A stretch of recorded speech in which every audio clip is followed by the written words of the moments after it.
Hi there, thank you for joining us and welcome to the next session for Global Partnership Day. My name is Sarah Kelly. I'm the Marketing Director for the APAC region here at PartnerEyes.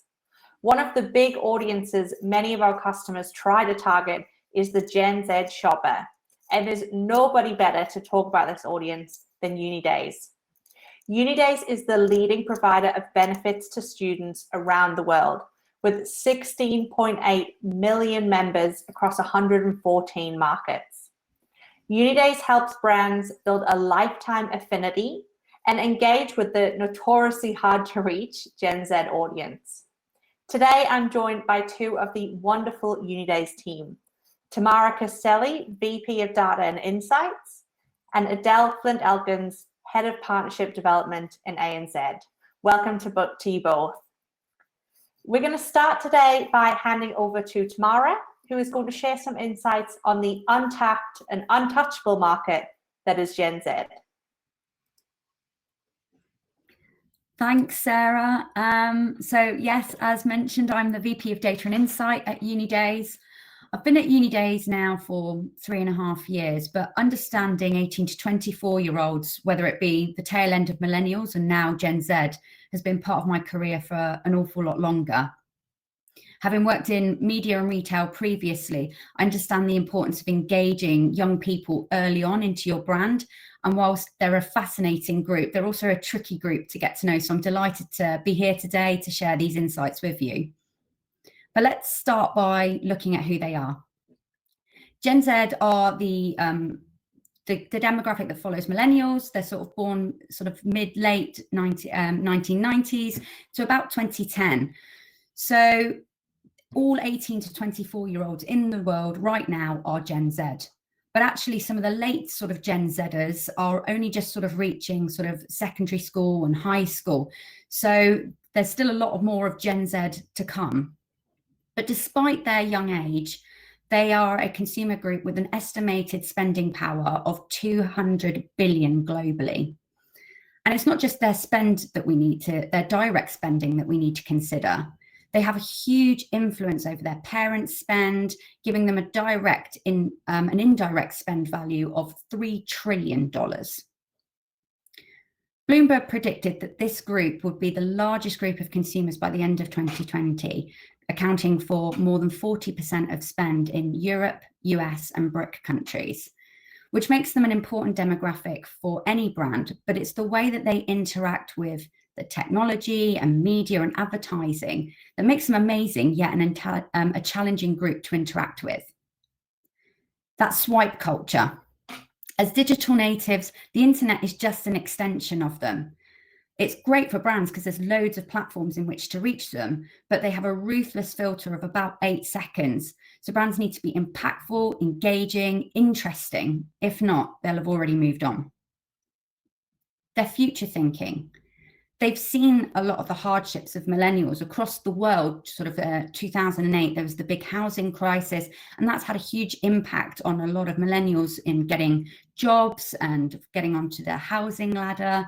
And so they've learned from those lessons and are becoming a lot more sort of financially savvy, and they're much more willing to sort of shop around and look for discounts. And that's only set to continue coming out of a pandemic where, you know, think times have been really, really tough. So they're looking for those discounts and they're much less likely to sort of have compulsive splurges. And finally, the Gen Z revolution. This is a group of individuals that really have an inherent desire for change and want to secure a better future. They are much more engaged in politics and aware of their environment and social factors, and will stand up for movements that they believe in.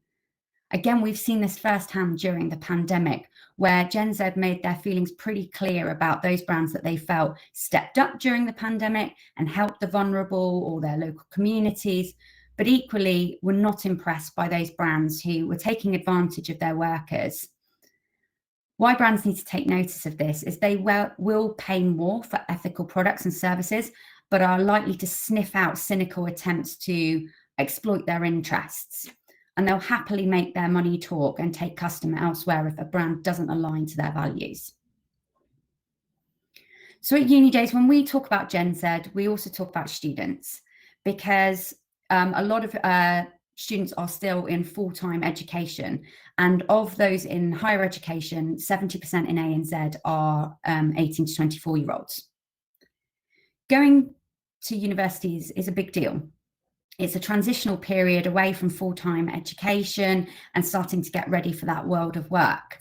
And so, you know, there's a lot of change that someone going through university goes through from their first year of potentially moving away, or, you know, staying in their local area, but having to make new friends, settling into a new course, starting to make decisions away from their parents, moving on to that second year when they're starting to take the course more seriously, thinking about what they're going to specialise in and potentially what their dissertation may be in their third year.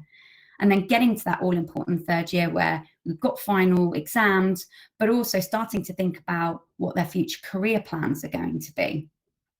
It's quite unlikely in an adult life that you go through so many periods of change in quite a short space of time. And whilst going through all of this, they're starting to make their own purchasing decisions and learning about what brands suit them.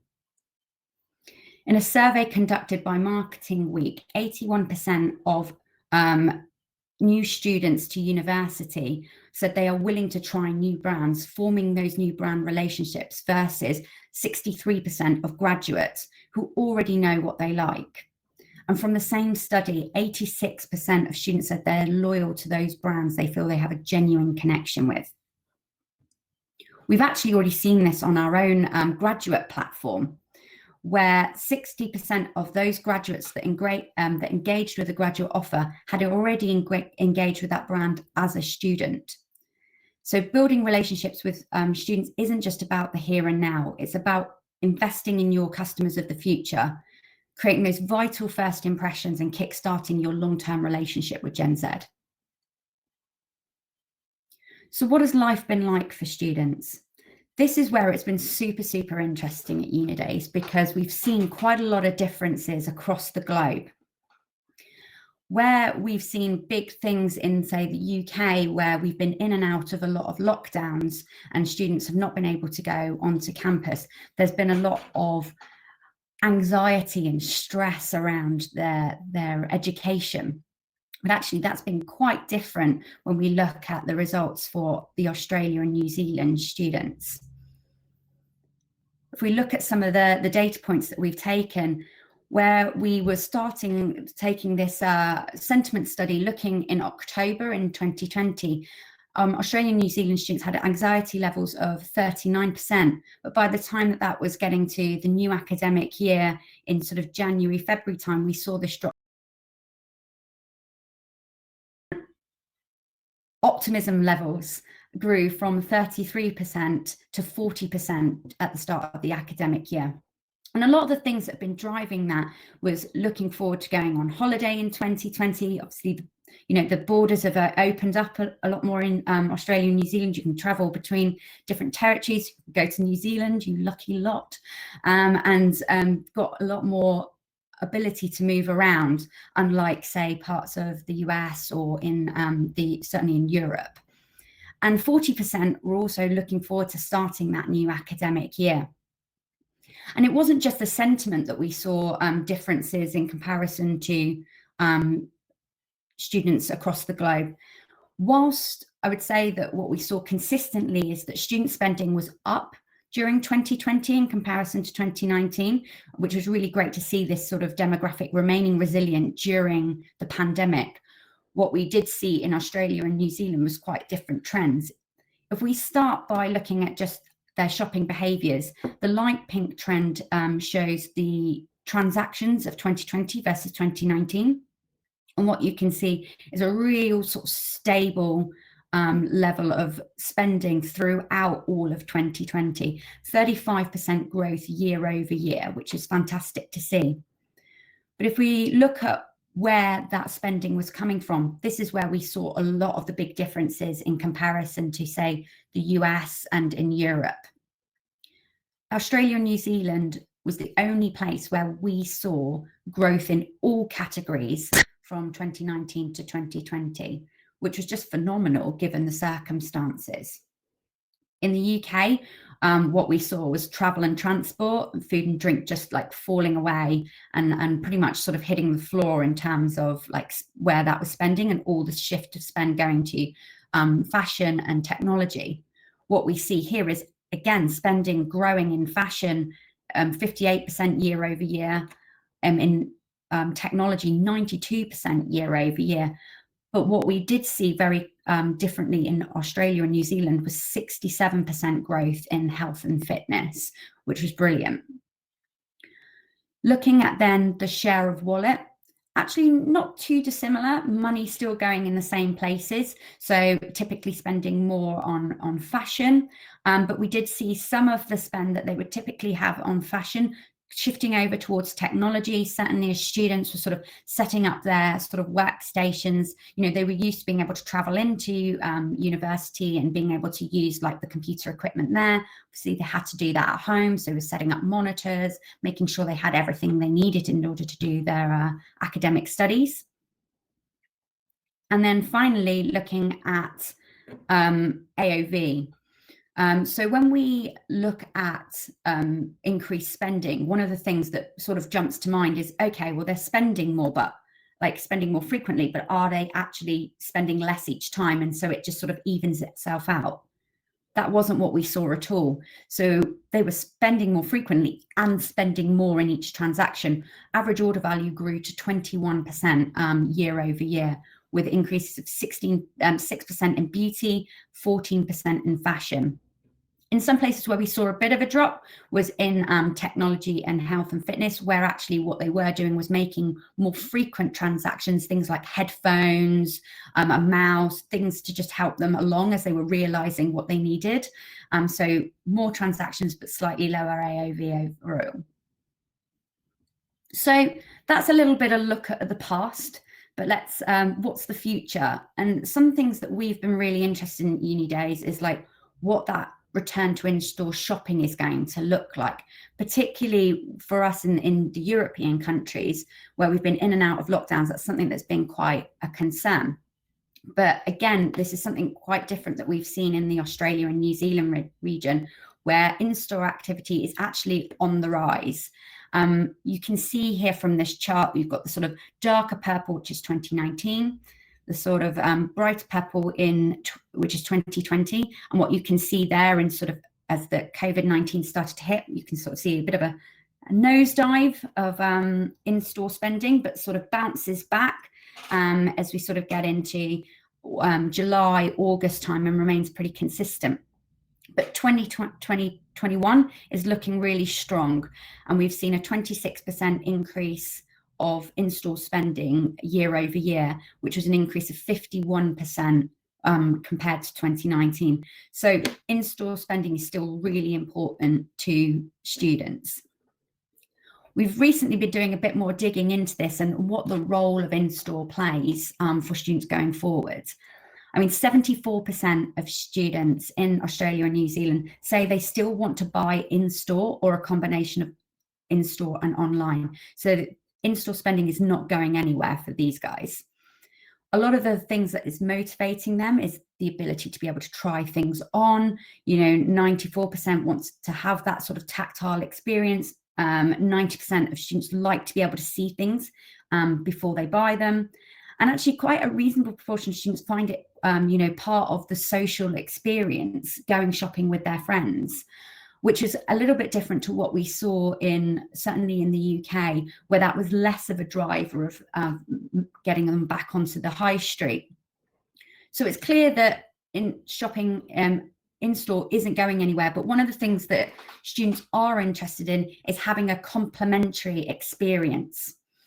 But if I can leave you with a couple of stats, whilst in-store shopping is important, as I mentioned, having the ability to look across online and in-store is a really big driver for them, and 93% will research online before they make any purchasing.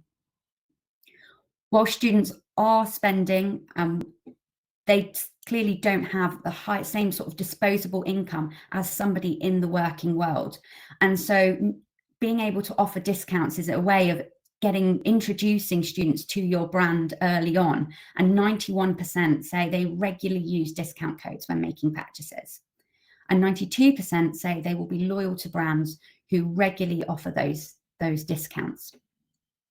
So I hope you enjoyed those insights. Thank you very much for listening.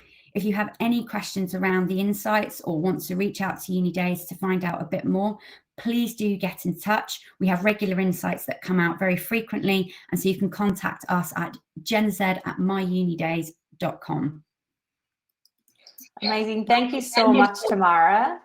There were some fantastic stats, and then definitely some things I didn't expect, like particularly the return to in-store was really interesting. I think let's take a look now, a bit of a deeper dive into some of the findings that you just presented. I'd like to welcome back Adele as well to start the Q&A portion of our session. So Adele, I'd like to take a look at some of the findings with a bit of a partnership lens. So let's start by talking about everybody's favorite topic, spending. It's great to see Gen Z spending is on the up. But we definitely saw, some categories have outperformed others. If you're in a category where spending hasn't hugely increased, what are the best ways to get back in front of those Gen Z consumers? Yeah, good question. So I think more than ever for all brands, it's so important to be present. Brands need to be more innovative. They need to see Gen Z as creators rather than just consumers. I think obviously we saw the stats there that Tamara presented, like tech and the uplift they saw last year.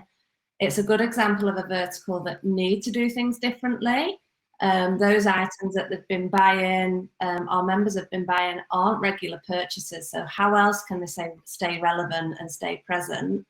We're encouraging tech brands to be more innovative and connect with our members in different, more meaningful ways. A really good example maybe to share would be a collaboration that we're currently doing in the UK with Converse. So we're running a student design competition with Converse to celebrate Pride. It's all about designing a masterpiece which showcases what Pride means to you.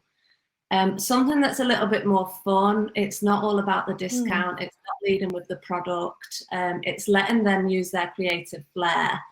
And the winner actually wins, I think it's £5,000 to go towards their creative project. They win a mentorship. I know, it's really cool prizes. A mentorship with the Converse design team. So they're really looking at ways of how can they help students and how can they better the life of a student whilst remaining relevant, whilst being front and centre above any other competitors and not always leading with that discount. I just think it's a really good example of how a brand can engage on a deeper level and be more meaningful. Yeah, that's a great example. So interesting. And you definitely be front of mind when, you wanted to buy your next shoe. So it's really clever. I love that. So I think after tomorrow, your presentation, we've definitely got a better understanding of the shopping behaviors and the habits of Gen Z. How do you think their shopping behavior is different to other generations, especially through the way they work with partners? It's a great question. Yeah. There's obviously similarities and differences between, say, let's take millennials as sort of an example. Everyone is price conscious. So, that's still, a big driving factor for, millennials as much as it is for Gen Z.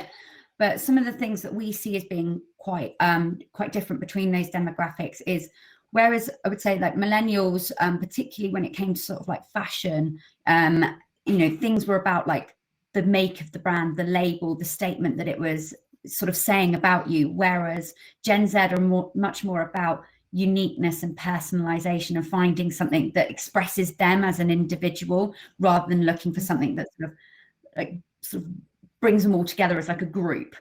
And so that's one thing we've seen as being particularly different. Another area is around because they've grown up with online shopping, they are used to being able to do those sorts of comparisons. So whereas, maybe millennials, they can know the shops they like to go into, or just go into like their staple shop. Gen Z use a lot of online in order to be able to shop multiple brands at one time, and are much more likely to sort of try out new brands as they see them sort of come up and become available, and look for those niche brands. And I think the other thing is around some of the things I mentioned in the presentation, around looking for brands that have got good integrity, good social values, looking for something that makes a stand for something that they sort of believe in. And I think that those are some of the key differences that we see between Gen Z and millennials. Yeah, no, I love that. Like, I guess I want to take that and kind of look at a particular thing that you presented. Like, one of the stats that I found really interesting was you said 92% of Gen Z shoppers are loyal to brands when they offer regular discounts. Is discounting, it can be something that is a little delicate to navigate sometimes for brands. Like, what do you think are some of the best ways that brands can approach discounting specifically with Gen Z consumers? Yeah, this is something like we're always looking at the data and insights for. And as Tamara went into that swipe culture, you've got 8 seconds, so you need to get it right. My biggest piece of advice is always to mix it up. Gen Z are savvy. If you continue to offer the same, that you're going to lose their interest pretty quickly. So try new things, do short, sharp campaigns. You don't always have to lead with a discount either. So, is it free shipping that might be the conversion mechanic in this particular campaign, or a free gift with purchase? Whatever it is, make it relevant. Like, don't just try something for the sake of it. Ensure that it is relevant. I feel like as well, we try to work with brands and really look at how we can segment and get the right message in front of the right audience. So don't just think of it as this audience as a whole and one campaign to suit everybody. What can you offer your loyal customers that's going to hit the mark? Or do you have customers that haven't engaged with you for a while, and offer them something specific that you might be able to go out and be a little bit more aggressive with, because it's a smaller segment. So don't treat everybody the same. Definitely look at that segmentation as well. And then I think for Gen Z, like we've discussed it earlier, like make them feel valued, to offer them something above and beyond what other consumers can access. And just refer back to that uniqueness and personalization, like that's definitely key. Ensure that it's something above and beyond they can get elsewhere, it's relevant and it's unique and personal to that segment. Yeah, that value piece is so important. I mean, even that example you gave at the start with Converse, like that's such a value add. Like that's potentially opening a career door for somebody. That's a huge value add as a consumer. So it's super interesting. I think to wrap us up today, I know we're nearly out of time. I want to just finish on almost the practicality of targeting Gen Z. Like, we know that they hate skinny jeans and side partings, but I want to understand, in terms of what they like what's your best advice for brands who are wanting to work with partners like UNiDAYS to really target that Gen Z shopper audience? Yeah, so one of the main things definitely has to be have a strategy that is specific to that audience. So it needs to be something more than just that conversion. So, so many brands will just be looking to target a new audience and get that conversion, but we really want to work with brands that have a strategy in place. And if you don't, let us work with you to work out what that should be or what that might look like. And some brands just don't fit the platform. Like if your brand isn't Gen Z specific, don't try. You need to be authentic. The second that a Gen Z student thinks something isn't authentic, they'll run a mile. So make sure it's authentic to your brand. And yeah, I think the main thing is as well, like look at those best in market offers. Make sure you're offering something exclusive to that audience, and go back to that personalization and uniqueness. And then look to work with somebody like us that can really help tell that story. and work with you to get that awareness out there and ensure that you're hitting all of your objectives from that strategy that you do have set out. Yeah, I love that. Especially like you're right. It's about understanding exactly who you are trying to target, and if it's not the audience for you, then you know, step back and focus. I love that advice. Thank you. I think we are just about out of time. Tamara and Adele, thank you both so much. Like, I definitely think everybody watching is going to be rushing back to their desks to take a bit of a deeper look at the Gen Z strategy and how they can work with partners like UNiDAYS to really engage what is such an exciting generation, especially when it comes to shopping. So to our audience, thank you so much for watching, and please do stay tuned for more great sessions coming up.